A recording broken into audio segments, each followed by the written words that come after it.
Just be glad for all you have that's in today. Hey everyone, Connie here, and welcome to my blind reaction to She-Ra and the Princesses of Power, Season 2, Episode 7, the finale, the final episode of Season 2. Now, I don't know where this is going at this point. I do not know how this is going to end. We've kind of had a bit of episodes that weren't really super important until the last one, which focused on Shadow Weaver's days as a light spinner and her escape from the Horde from having been imprisoned. So we're going to kind of move on from that, I assume, and that's probably going to be where the big stuff comes in. I almost kind of wish, though, that they had saved the escape until the final episode. I think that would have been a good place to end off on. Like, just the final note of the episode, have it show that Shadow Weaver's escape. That, I think, would be, again, a good note to end on. But instead, they did it differently, I guess. So I don't know where this last episode's going to lead. But I hope that it at least feels like a finale, because I'm a little worried about that at this point, especially just because this season is only 7 episodes long. So I'm kind of worried, and I'm hoping they didn't just do a Voltron treatment and split seasons in half for no, like, discernible reason. So that, like, Season 3 coming later this year, this August, I hope that's not, like, technically Season 2.5. I don't want it to end up like that. So I hope that this season does end off on a valid note. It doesn't have to be as big and explosive as Season 1's ending, but I hope it's at least something. As for, like, what it's going to focus on, I don't know. I don't think there's going to be any big battles or anything. A lot of this season's been a lot more constrained than Season 1 in terms of its action. It's focused a lot more on the characters and their development going forward after the Alliance and after their big victory came into play. And it's definitely built on some more world-building elements as well, with all of the stuff with Hordak and the other planets that he had been talking about.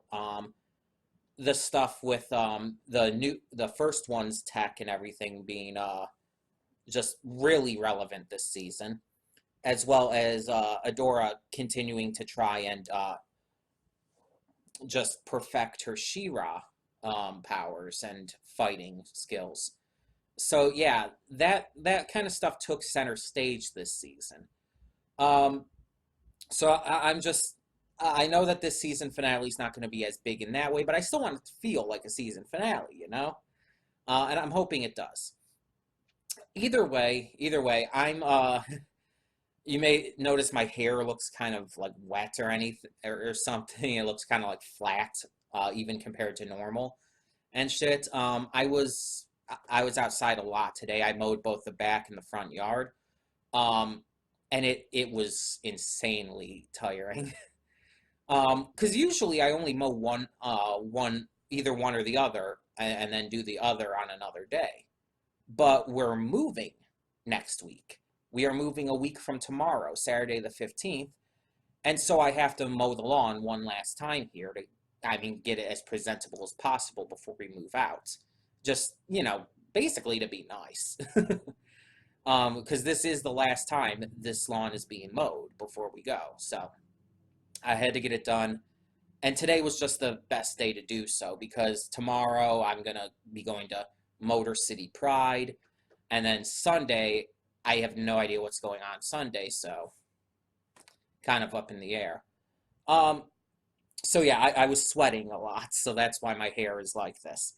I'm going to need to get this re-dyed sometime, like within the next month or two, probably the next month. Probably sometime early in July, I'm thinking. That'll be about right for how the time period of how often I get it dyed. It looks better when it's, like, more freshly washed and, I guess you could say fluffed up a little. It doesn't show as much of the darkness, dark roots and all then. But either way, So yeah, I'm hoping this finale goes well. And just as a reminder, this is the last thing we have to do to get caught up in order to start our new schedule, which will start next week. Yeah, even though I'm moving next weekend, next week will be the start of the new schedule either way. I will keep you updated on the couple days before and the couple days after the move on how that's all going to work out um, in terms of getting stuff up. So basically, the day before next Friday, as I'll keep you up to date on what's going to happen for next Friday, and I'll keep you up to date what's going to happen the Monday after that, the 17th, Monday the 17th. So I'll keep you up to date on those. I'll know probably as this next week gets further along. We'll just have to kind of wait and see. In the meantime, though, um, tell me down in the comments below what you thought of this entire season. I know I'm getting ahead of myself. It's still the pre-thoughts, but tell me your thoughts on this entire season, because it's definitely different than season one, but not in a bad way, in my opinion. I think it's still good, but it does different things, and it's trying to do different things. And it's trying to do a completely different focus, trying to just not be exactly the same. It wants to do some more stuff. So yeah. Either way, I'm excited to get to this, so we're just going to do so. So when the screen fades to black, pause this redirect and go to the description below. Follow the link to the reaction, and after you watch it, come back here to the redirect and resume play. Because after it fades to black and then fades back in, everything from that point forward will be my afterthoughts and will contain spoilers to the final episode of She-Ra Season 2. So thank you all so much for tuning in, and I will see you at the reaction. And we are back, and we will begin with spoilers in 3, 2, 1, now. Okay, so as I said in the pre-thoughts, I was questioning like how this was going to work with how it would feel as a finale and everything. And did it feel like a finale? Yes and no. It felt like there were some big things revealed at the end, and it ended on a very big, important note. But just like with the rest of the season, it really felt a lot calmer than season one's finale. And again, I did not expect it at all to be as intense as season one's finale with the Battle of Bright Moon. I did not expect that at all. But I don't know. I thought there was going to be a little more like big revelations. We had a couple big revelations and some really great moments, but yeah. So I think there were really three big revelations in this episode that really, in my eyes, made it worth it. The first one is obviously Bo's family. We find out that Bo had been lying to his family, pretending to be this studious historian-minded individual who was off at a boarding school. In reality, he's, well, how we know him. So we meet his fathers, some great LGBT representation. I'm only worried this is going to be one of those shows that's like, oh, we'll have the LGBT representation over there, but because of the fans and all the different ways they ship our main characters, we're not going to actually confirm anything for those characters. And I really don't want that to be the case. Too many shows do that, where it's like, oh, these characters can be LGBT, but as for our main characters, no, no, no. We're just going to try not to do anything with them because it'll upset some part of the fan base. And I think that's stupid. And honestly, I think it overall hurts the message. It's like they create these characters specifically for the purpose of not having the main characters be LGBT. The ones who, matter the most. The ones who people want to be LGBT. I have no issue with Bo's fathers being gay. I have no issue with Bo having fathers. And the same goes for Loud House. I have no issue with Clyde having fathers. But the thing with Loud House is that Luna, one of the main characters, is bi. It is confirmed. And then there's, what's it called? OKKO. We have confirmation that Enid is bi. That is officially confirmed. So it's like, there are all these shows that do this stuff. And it's like Legend of Korra was another one, even though at the time Nickelodeon was really bad about that kind of stuff and wouldn't let them explicitly show it, although they clearly did learn from their mistakes with allowing it to happen on Loud House. Um, but with this, it's like they're just creating these side characters for the sake of having that LGBT representation. Again, just to avoid the main characters. And they're even teasing it. Like there's a lot of teasing in the way the characters interact with each other that implies a kind of romantic relationship could be there. There's definitely the stuff with Adora and Catra. There's Adora and Glimmer as well. There's a lot of implication that Bo may have some level of a crush on Seahawk. All kinds of stuff like that. And it's like, I'm not saying that they even have to go with necessarily those ships. They could end up going with any ship in the end. But I just want to have a series that confirms main characters as LGBT without just having, again, the side characters created just to have that representation. I don't want these main characters just to be, you know, teased for it without actually confirming anything. I don't like that idea.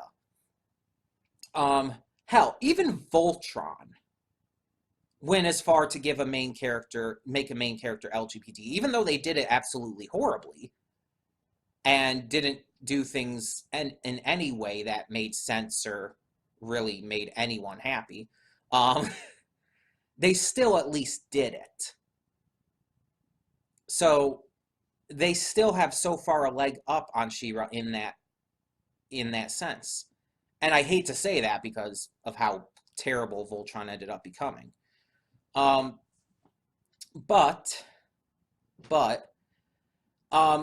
moving forward, it's just like this finale with that aspect of things. I mean, it's still only season 2, but I feel like they're they've set things up a lot, and it's just like they feel like that Bo's fathers feel like a kind of compromise almost. Not that I don't like the characters, I actually love the characters. But yeah, they feel like a little bit of a compromise. But the second big revelation we had in this episode is, of course, Serenia. So this is something that had been set in motion this season. A lot of the first ones tech a lot of the questions regarding that. And so the big thing was that we were trying to find out what Serenia portal Mara meant. These words in first one's language that they found, the heroes had found. And so we find out that they're not actually, well, I mean, they are words, but that's not what it's actually referring to.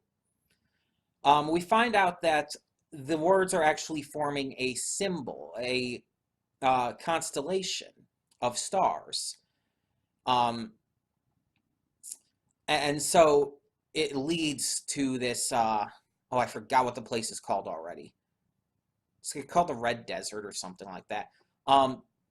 Where Bo's fathers told our heroes, like, yeah, don't go there. It's way too dangerous. Promise us you won't go there, but we know they're going to go there. So yeah, that's clearly where they're supposed to be heading. That's going to be big in terms of finding out what's going on, finding out how to stop things, all of that jazz.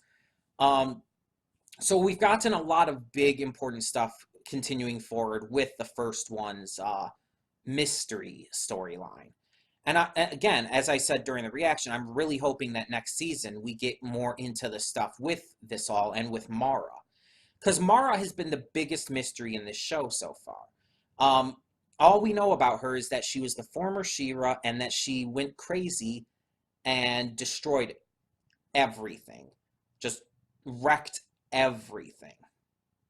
And basically, just set Eternia back a lot.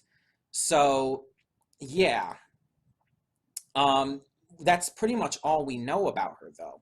Oh, and also that one crazy old woman that Adora met is, I guess, her grandmother or something like that. Um, Mother or grandmother or something like that.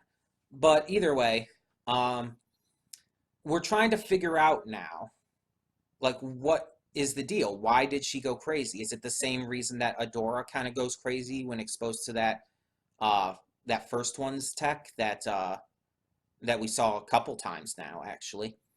And if so, like, what happened exactly to cause that? What happened afterwards? So many questions involving that. There's just a lot to really digest and think about, and there's a lot they just need to reveal still. So I'm really hoping we get a lot more answers in the next season regarding that. And the third big revelation of this is, of course, that Hordak knew about Shadow Weaver. And we technically don't know how long he knew.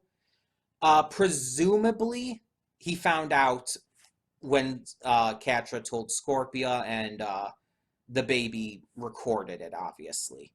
Um, we know that at the end was a test to try and get her to tell the truth, and if she told the truth, she would pass, but she failed. And who knows what he's doing with her now? We don't actually have any legitimate information on what exactly he did to her at the end. So who knows where that's going to go?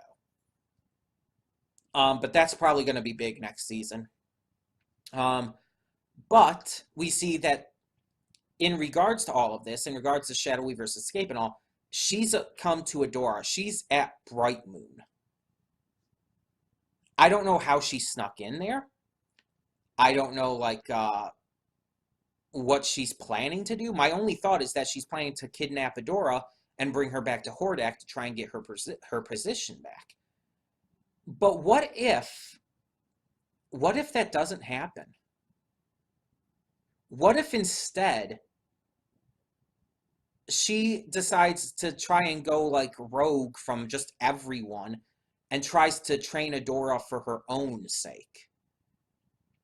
Like, what if she feels that both sides betrayed her now? Both the princesses back when she was Light Weaver, or it wasn't Weaver, was it? Hold on, I can actually look this up because I still have that up. Light Spinner. The princesses, she feels betrayed her when she was Light Spinner, and now she feels the Horde has betrayed her as Shadow Weaver. So what if she kidnaps Adora and tries to, like, train her as some way to get revenge against both sides? That would be interesting as well. I don't think she's going to go back to the side of good. I definitely don't think so. Though, maybe she eventually will, but definitely not yet. Um, I don't know exactly where this is going to go, but I do know next season supposedly has some big name actress, and I cannot remember who. I want to say it was Gina Davis. Um, Let me look that up real quick.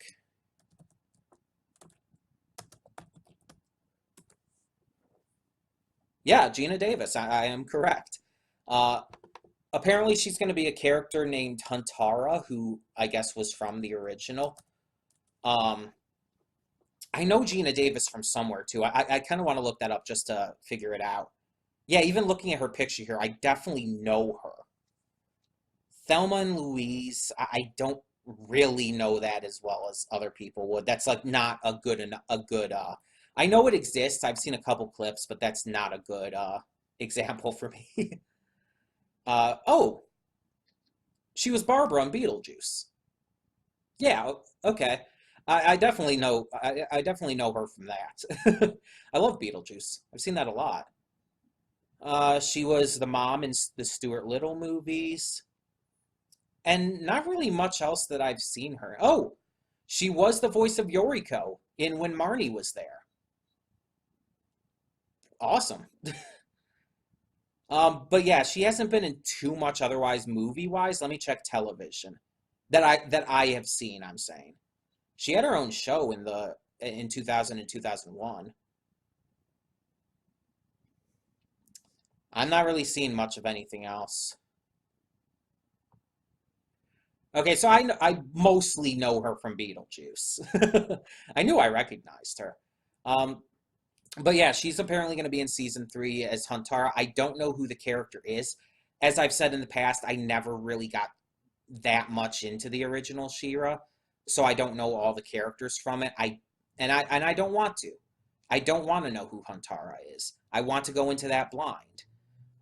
So yeah, I don't know how she's going to be introduced into the series. I know nothing about the character. I don't know if she's a good guy or a bad guy or some neutral character. We'll just have to kind of see. No spoilers in the comments. Um, but yeah, overall, this finale, this season finale, it felt like a finale in, again, terms that we had those big 3 revelations, some big stuff happening, but it didn't in the fact that it was also just very light. It felt like more like a mid-season finale rather than a end of the season finale, which kind of makes me worried that seasons 2 and 3 were meant to be one season and were split into 2 for some reason. Like, again, Voltron did quite a bit. I really hope that's not the case, but it might be. Um, either way, I did still very much enjoy this. Don't get me wrong. I'm not using this as any excuse to try and hate on this finale. I very much enjoyed this. I love Bo's fathers, especially the one whose name I cannot think of right now, Lance. I loved Lance. He is fucking adorable. um, but yeah, his fathers are pretty amazing. And the entire like kind of thing about, oh, his fathers don't know who he really is. One of them is kind of strict about it, the other one's just happy and peppy. And in the end, when they finally find out the truth, they're maybe a little disappointed, but they're more disappointed that Bo didn't feel like he could be himself around them. It's super generic. It has been done so many times before. But as I've said many, many times myself, I have no issue with shows or movies or games or whatnot reusing those kind of tropes and whatnot and story elements as long as they do it well. And do I think that She-Ra did it well here? Yeah. Yeah, I think it was done well. It didn't, while it did feel like, again, it was just another one of those examples of that. Um, it didn't feel like it was done in a negative way. It didn't feel like it was, it didn't fit with the series. It very much fit with the series. Again, my only actual issue with it is the fact that it almost feels like it's being done as a way to appease the LGBT community rather than making one of the main characters LGBT. And I really hope that's not the case, and I really hope that they, in the end, do make one or more of the main characters LGBT. They don't have to do it with all of them. Hell, if Bo and Glimmer end up together and She-Ra, or Adora, rather, ends up, like, I don't know, with Catra in the end, like, fine. Or some other kind of combination. I just want some kind of legitimate main character representation. Basically, it would have to happen with Bo, Glimmer, Adora, Catra, and or Scorpia. Some kind of combination of them. And it can happen with any other character with them, granted. Like, I don't know, just as a random example, Bo with Seahawk. Or, I don't know, Glimmer with Mermista. I know that's kind of a crack ship, but just as an example, that kind of stuff. It doesn't have to specifically be like Adora and Glimmer. Even though I would honestly like that. Because I think they just work perfectly together, and there's definitely a lot of shipping fuel with them. There's a lot to definitely go with. But yeah, overall, I did really enjoy this finale. And I want to hear your thoughts. So tell me in the comments below what you thought of the Season 2 finale of She-Ra and the Princesses of Power. And thank you so much for tuning in. For now, I'm Connie and I'm signing off. See y'all next time. And though you've come through many obstacles,